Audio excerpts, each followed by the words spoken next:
They called him the strongest mortal to ever walk the earth, a son of Zeus, a symbol of unstoppable power. But history remembers only his strength, not the unbearable weight of his sorrow, not the screams that haunted his dreams, not the blood that stained his soul. This is not the story of Hercules the hero. This is the story of Hercules the cursed.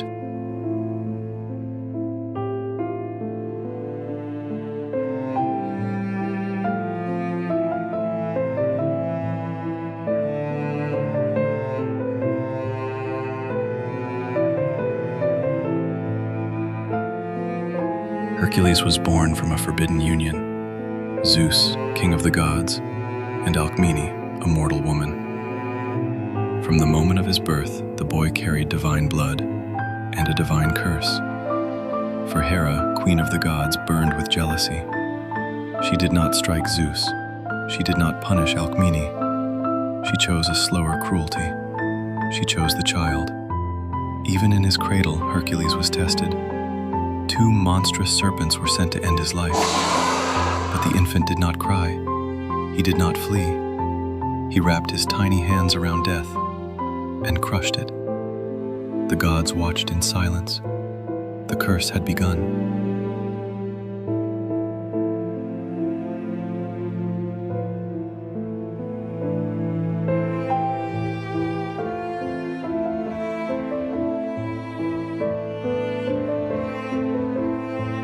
Hercules grew into a mountain of muscle and will, trained by the greatest warriors, taught by masters of combat, survival, and discipline.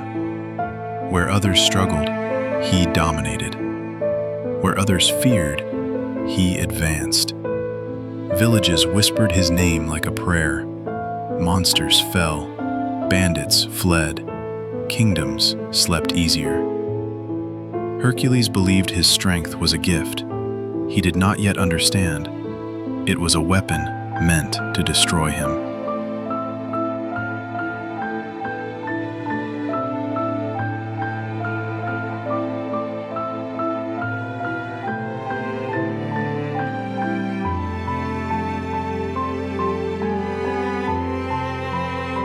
For the first time in his life, Hercules found peace.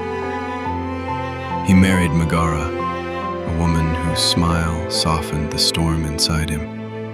They had children, a family, a home.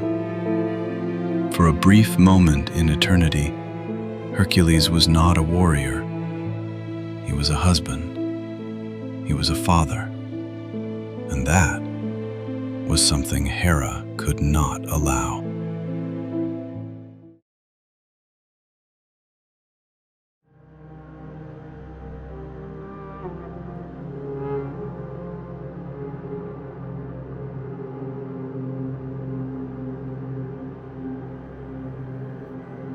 Hera whispered into his mind.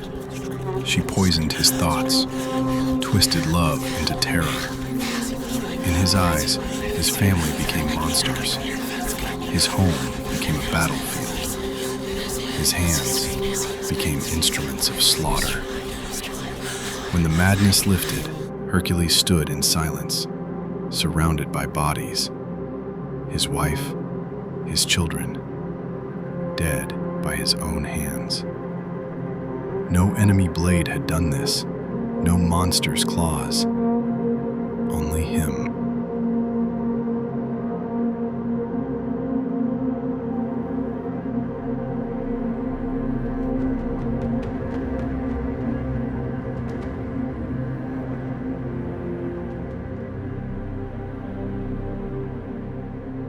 Hercules did not scream. He did not run. He fell to his knees and begged the gods, not for forgiveness, not for mercy, but for punishment. He believed death was too kind. The oracle spoke. "You shall serve King Eurystheus. You shall complete impossible labors. Only through suffering may your soul find release. Hercules accepted without hesitation. Pain was all he deserved.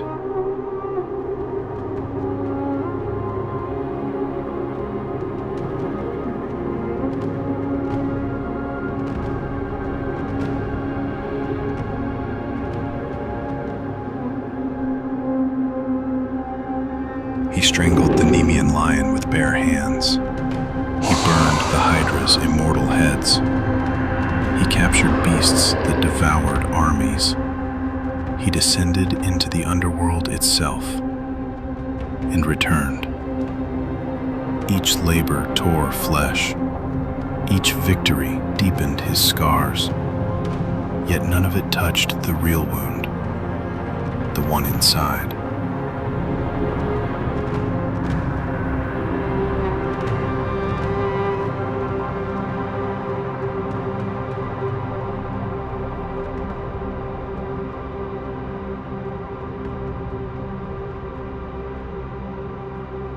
No matter how many monsters died, Hercules did not feel cleansed. He saw his children in every shadow. He heard Megara's voice in the wind. The world called him hero. Hercules called himself murderer. His greatest enemy was memory.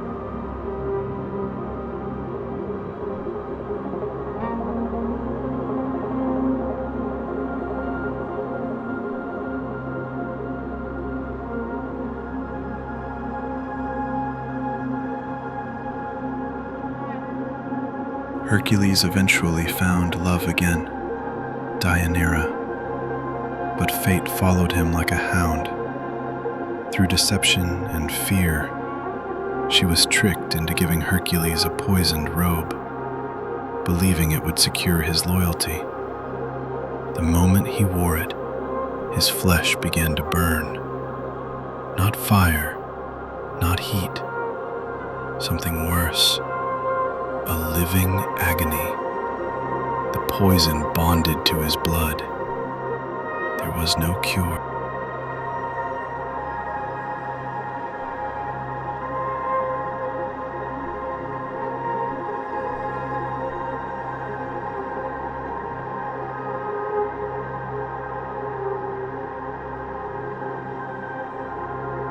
Hercules understood. His suffering would never end. So he made a final decision. He built his own funeral pyre. He climbed upon it, not as a defeated man, but as someone choosing his fate. The flames rose, his mortal body burned. His screams echoed into legend.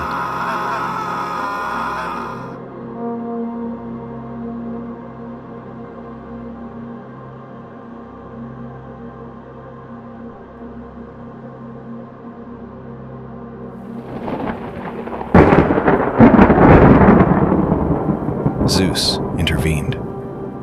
Hercules did not die. His mortal flesh perished, but his soul ascended. He became a god, not because he was strong, not because he was victorious, but because he endured. Hercules, god of strength, a throne earned through suffering.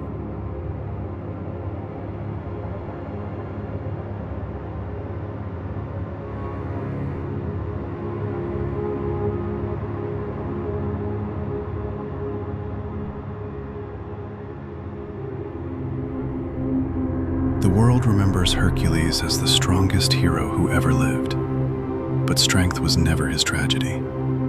His tragedy was that he never wanted to be a hero. He only wanted to be a good man, a good husband, a good father. And that is the cruelest fate of all.